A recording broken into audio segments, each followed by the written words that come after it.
छुपता, ना किसी से घबराता, और डरता तो भैया मैं किसी से नहीं हूँ, जितनी बातें। बिहार में होने वाले विधानसभा चुनाव से पहले क्या एनडीए में जिस तरीके से बहुत बड़ी टूट देखने को मिल रही है, या एनडीए में सीट शेयरिंग को लेकर जो महाभारत छिड़ी हुई है, क्या ये महाभारत अगर जल्द ही शांत नहीं हुए तो क्या भारतीय जनता पार्टी को बिहार में बड़ा झटका लगेगा? इसके साथ ही ये भी देखा जा रहा है कि जो एनडीए के सहयोगी दल हैं वो आरजेडी की तरफ जाने की तैयारी कर रहे हैं, यानी कि एनडीए के सहयोगी दल अगर आरजेडी की तरफ जाते हैं तो क्या इसका सबसे बड़ा जो फायदा है वे आरजेडी को मिलता हुआ नजर आएगा। दरअसल अपने दर्शकों को बताएं कि सीट शेयरिंग को लेकर चिराग पासवान और जीतन राम मांझी ये दो बड़े चेहरे हैं, और ये जो दो बड़े चेहरे हैं जो नाराज नजर आ रहे हैं, क्या बीजेपी इनकी नाराजगी को खत्म कर पाएगी या नहीं, ये एक सवाल जरूर बना हुआ है।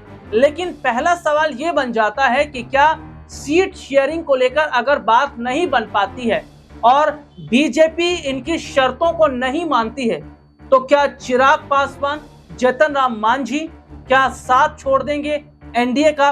और बहुत पहले एक बयान चिराग पासवान ने दे दिया था कि उन्हें मंत्री पद का लालच नहीं, उन्हें कुर्सी का लालच नहीं, वो अपने पिता रामविलास पासवान के आदर्शों पर चल रहे हैं। इसके साथ ही वो ये भी कह चुके हैं कि अगर उन्हें लगा तो मंत्री पद छोड़कर वे जनता की सेवा करने लग जाएंगे। दूसरी तरफ अगर मैं जीतन राम मांझी का जिक्र करता हूं तो यही बोल जीतन राम मांझी के भी थे।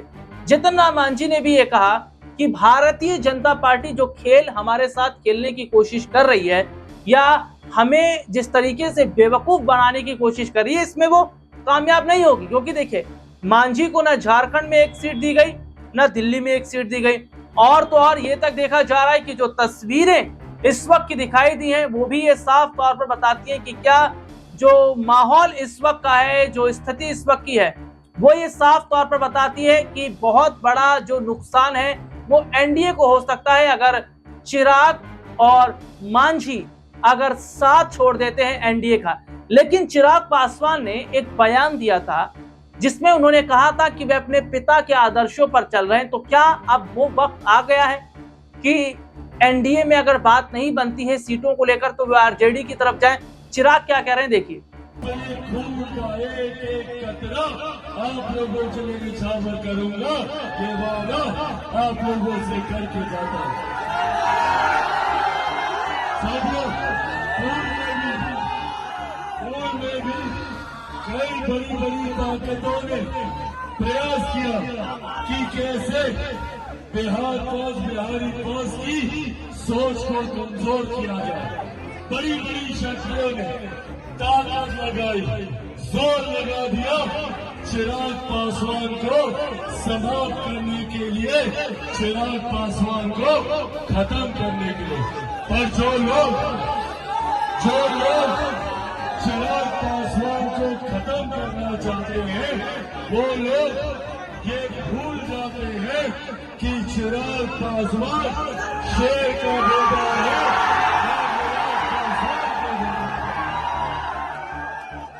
साथियों,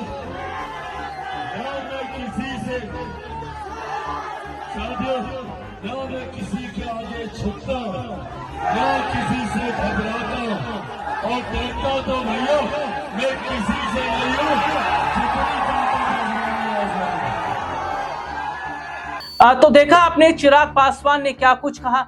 हालांकि अपने दर्शकों को यह जरूर बता दें कि अब एनडीए के जो सहयोगी दल हैं, हिंदुस्तान आवाम मोर्चा हो, लोक जनशक्ति पार्टी आर हो, इनको रोकने के लिए अब बीजेपी क्या इस्तेमाल कर रही है, ईडी और सीबीआई का डर दिखाया जा रहा है कि अगर तुमने एनडीए का साथ छोड़ा या एनडीए से अलग हुए तो इसका जो नुकसान है वह तुम्हें उठाना पड़ेगा। और तो और ये तक तस्वीर देखी जा रही है या ये तक हालात बन रहे हैं कि जो मौजूदा समय की परिस्थिति है, क्या ईडी और सीबीआई के डर से चिराग मांझी एनडीए के साथ बने रहेंगे या वे एनडीए से अलग हो जाएंगे।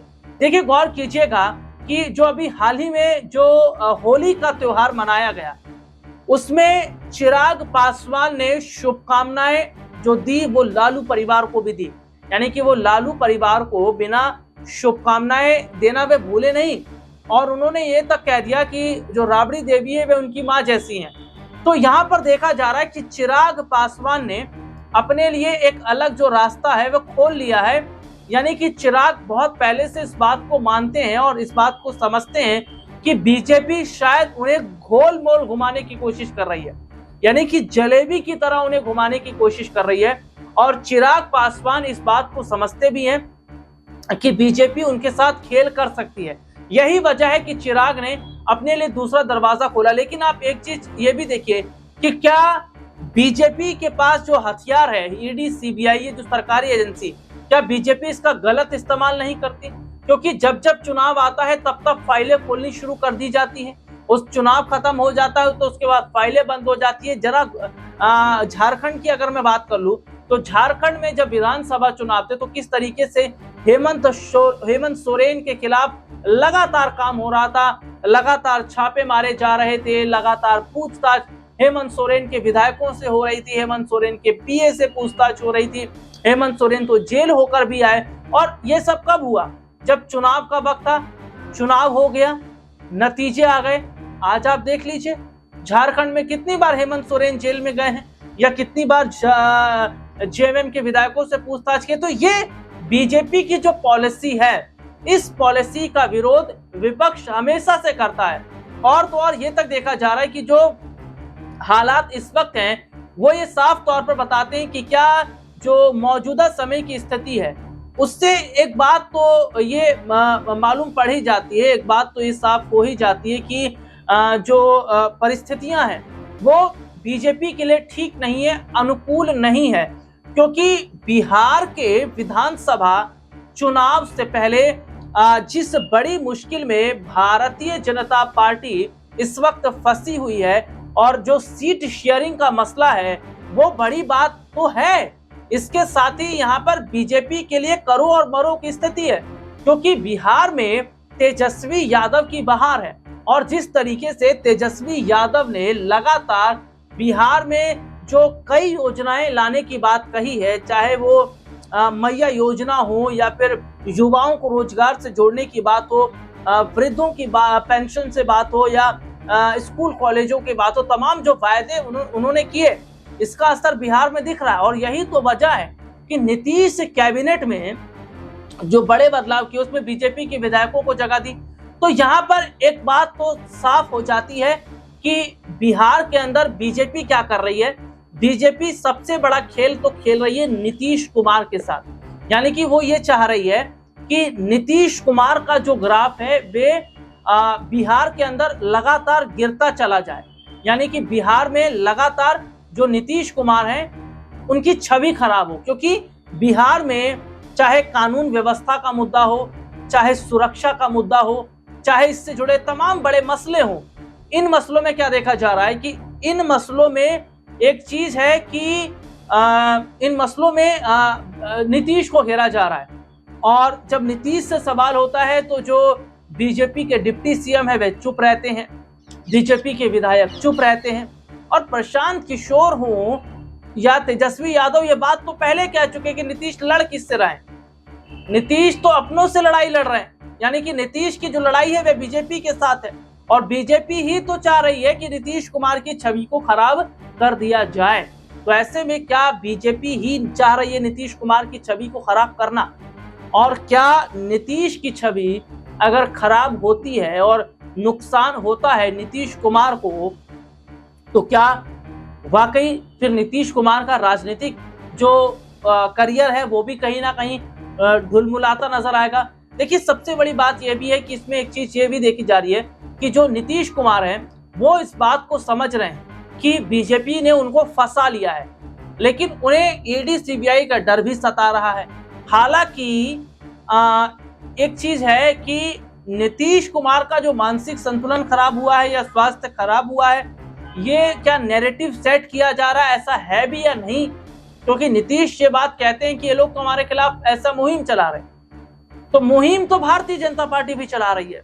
तो ऐसे में ये देखा जा रहा है कि इस पूरे खेल में, यानी कि इस पूरी सियासत में जहां ईडी सीबीआई को जो है ऊपर रखा जा रहा है, या ईडी सीबीआई जिस तरीके से यहाँ पर दिखाई दे रही है, और दूसरी तरफ देखा जा रहा है कि तेजस्वी लगातार मजबूत पोजीशन में नजर आ रहे हैं, तो जो सीट शेयरिंग का मुद्दा है अगर वो सुलझता नहीं है तो क्या जो एनडीए के सहयोगी दल हैं उन्हें झटका लगेगा?